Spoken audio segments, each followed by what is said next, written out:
हाँ, आप कौन हो? मैं मोहनदास करमचंद गांधी हूँ। मोहनदास करमचंद गांधी अर्थात महात्मा गांधी?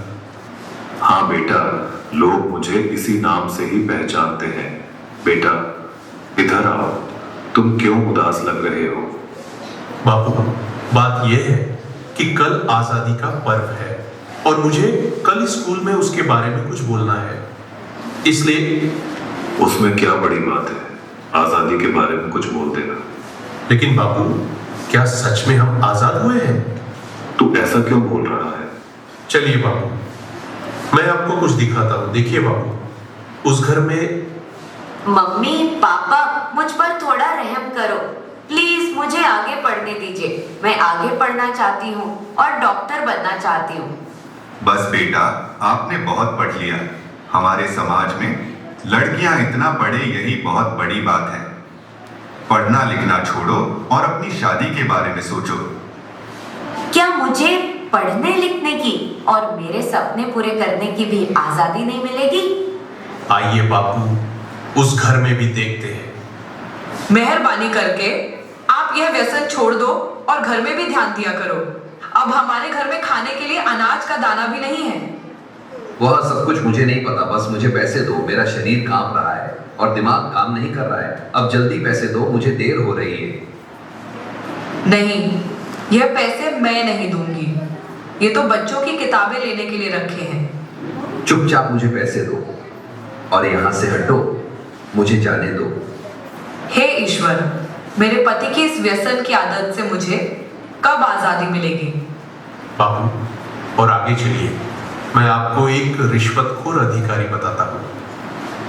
साहब, कई दिनों से मैं आपकी ऑफिस के चक्कर लगा रहा हूँ। अब तो मेहरबानी करके मेरा काम कर दीजिए। अरे भाई, कितनी बार बोलूं तुझे, तेरा काम बहुत कठिन है और बड़े साहब मना कर रहे हैं। तुझे जो समझाया है ऐसे करो ना भाई।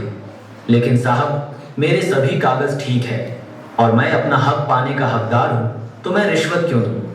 तब तो सत्यवादी हरिश्चंद्र बनकर तुम्हारी सब फाइलों को लेकर इधर उधर फिरते रहो। जाओ, तुम्हारा काम नहीं होगा। हे ईश्वर, हमारे जैसे ईमानदार लोगों को ऐसे रिश्वतखोर अधिकारियों से कब आजादी मिलेगी? चलो बापू, आगे।